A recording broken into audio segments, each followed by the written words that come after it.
Welcome back, everyone, to another episode of Optics in Action. And I am honored to have with us today Maria Moran. She's involved in member engagement at the Illinois Manufacturers Association.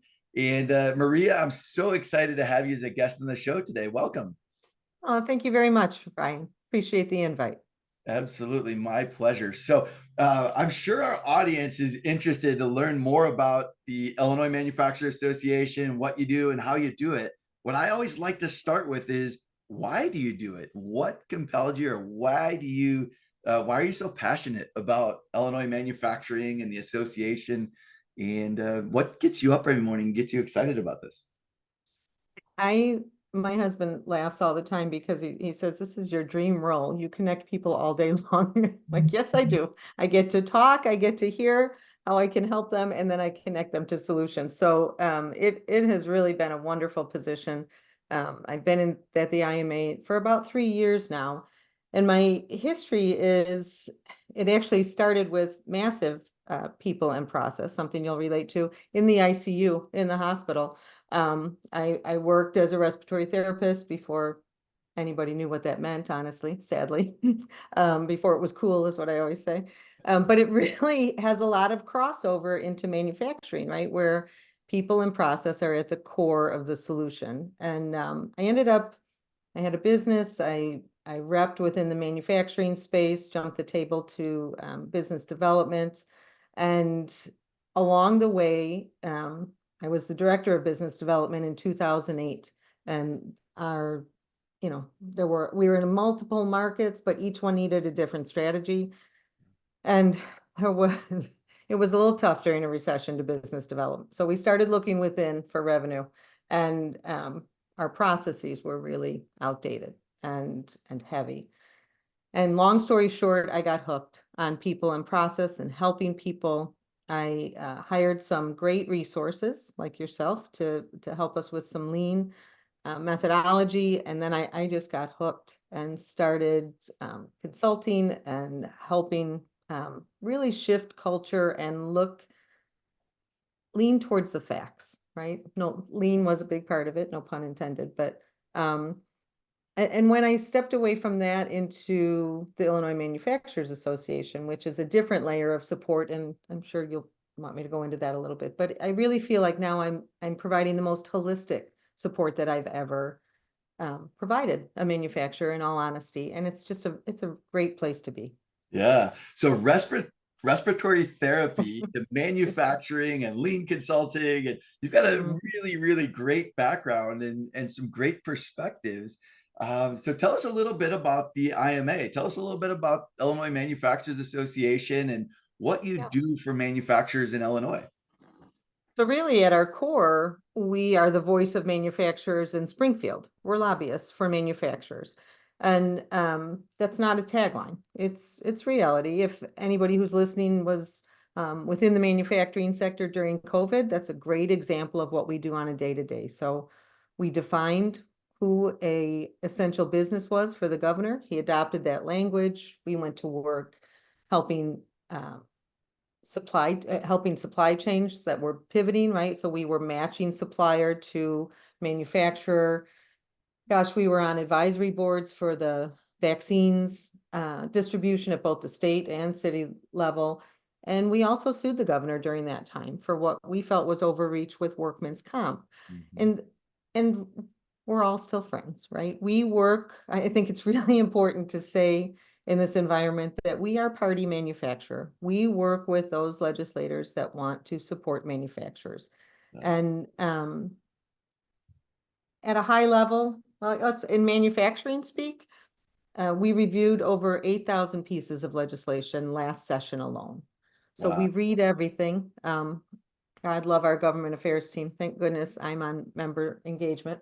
But they do a fabulous job understanding the laws, understanding the impact, getting feedback from our members on what it'll look like in a day-to-day, if this law moves forward, if the piece of legislation moves forward into law, I should say.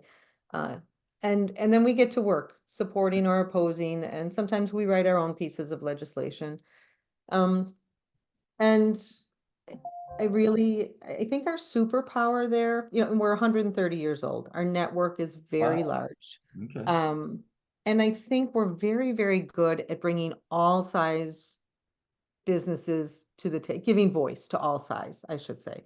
So Yeah. we represent micro organizations with just single digit employees all the way up to multi-international, right? And and the legislators know that.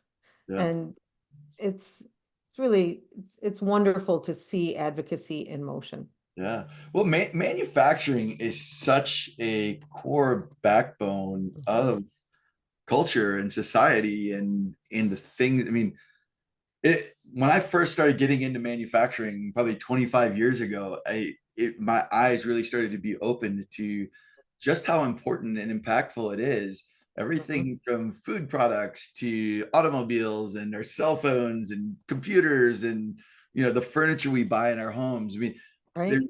manufacturing, even though it's sometimes hidden away from society. I mean, we can drive Mhm. by buildings and warehouses and Yeah, industrial parks and see them, but the it's so critical. It provides jobs to the people that are in our communities. absolutely. It provides the goods and services that we buy. I mean, so I love that you're advocating for this and that you also have this perspective of how can we make things better and faster and less waste and more sustainable. I mean, there's all of these elements that come into play.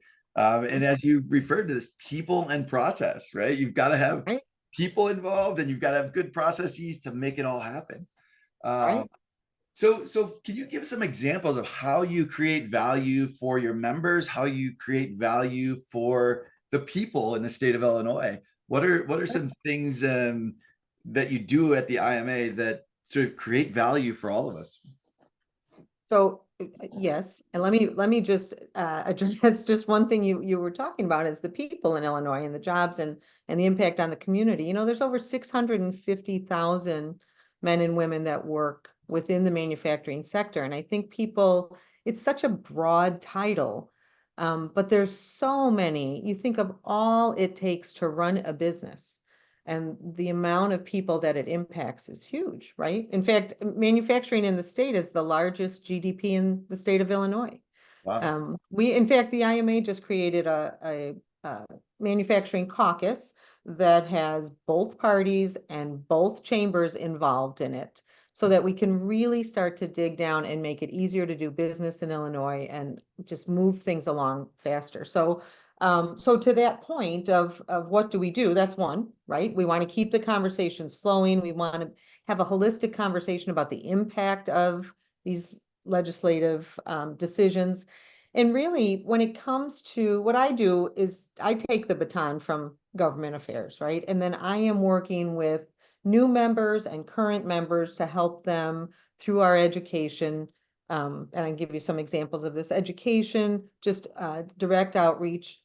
Do they understand the impact this is going to have? And so, as you know, knowledge is power, Yeah. right? The more you know, the faster you can move, right? The more your strategies are informed, the less um, the less waste you have, right? In layman's terms. And so Absolutely. I always think you have to have informed strategies.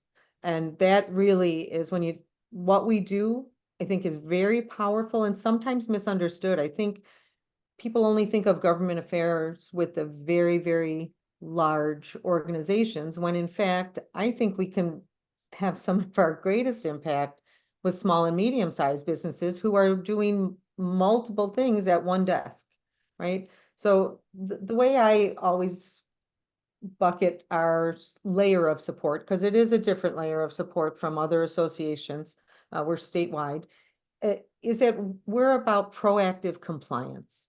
Hey, this is what's coming down the pike. This is what you need to know. This is what we're still working on. And then the leadership team of an organization can come up with their strategy in response to that. I think it really also buckets or boils down to being risk averse, right? I'd rather know what's asked of me before than be surprised that I missed it, Well, I'll right? tell you, I mean, and you talked a little bit about COVID and the disruption in Right. processes and people and all these things. And I recall, seeing some information about Illinois Manufacturers Yeah. Association during that time, and there was a lot of stuff. And I often say, so the uh the program or the system that we've come up with, we call it optics. And the word optics has two meanings, two definitions.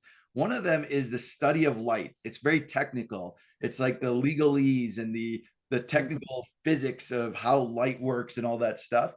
And the second one, though, is the perceptions of people and how people perceive situations.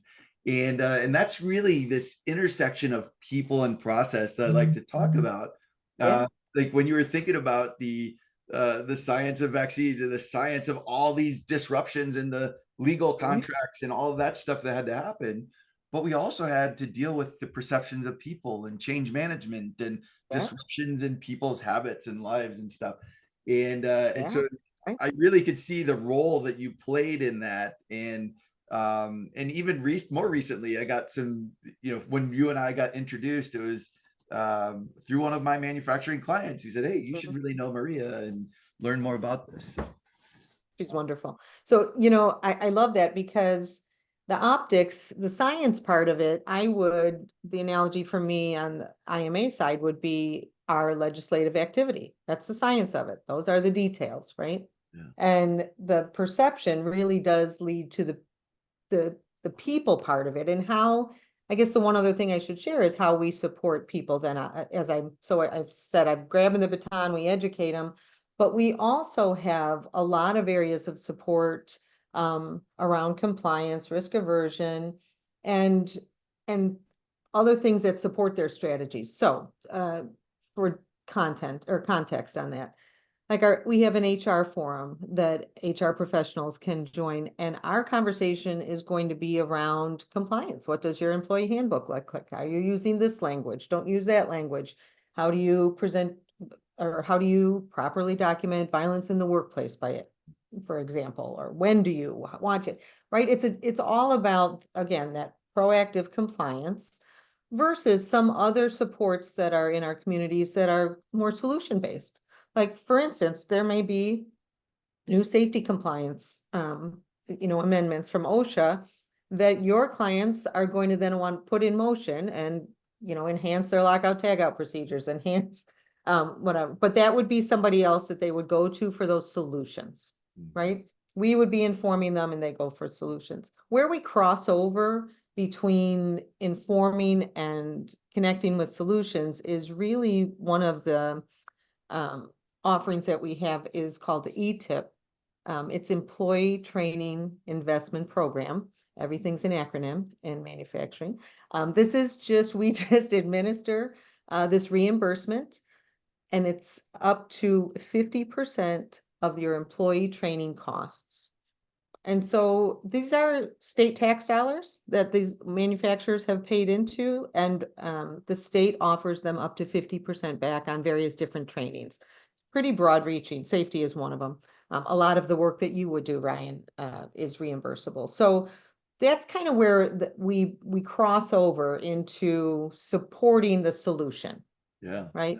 But at that point, we hand it off to the experts to actually implement the solution. Yeah. And I think that risk compliance, I mean, you mentioned knowledge is power. You mentioned that a little bit earlier.